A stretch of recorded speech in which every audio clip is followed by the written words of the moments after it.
Uganda has one of the highest cervical cancer incident rates, standing at 33.6%. This is largely attributed to low screening uptake and increased fertility among women.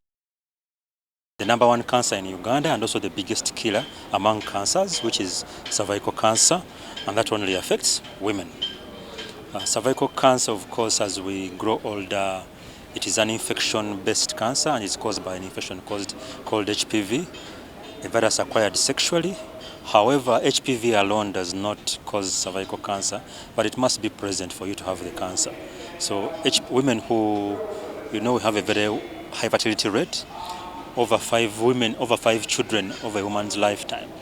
And already the 5 is too many. So delivery and increased fertility may also increase our risks for cancers of women.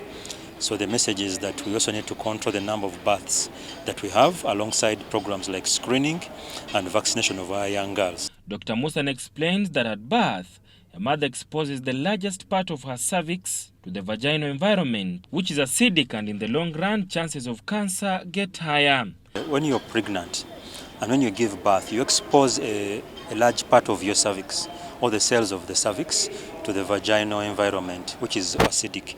The acid starts destroying those cells, and those cells, to survive, they try to change their structure. And in changing their structure, because a lot of them have been exposed to an unnatural environment, they will tend to become cancerous. So the more you expose these cells of the cervix with childbirth, then of course the risk for cancer also becomes higher.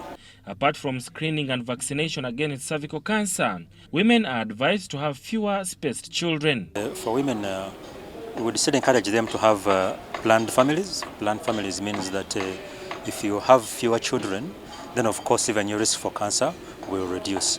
But at the same time, if you also space them, then it's likely that as you go for the services like family planning services for immunization, then you likely also get screened for the cervical cancer as per the government policy. The Medical Expo 2023 was a knowledge-sharing session where masses flocked in and got a lot of information about the treatment of various diseases and how some could be prevented.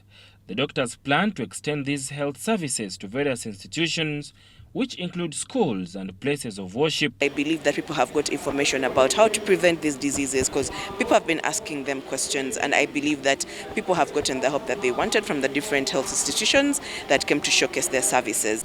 However, we have a phase 3 where we're going to go into the community, we're going to go into churches, we're going to go to mosques, community centers, markets, schools, and increase on the knowledge people have about health so they can make better informed decisions about their health.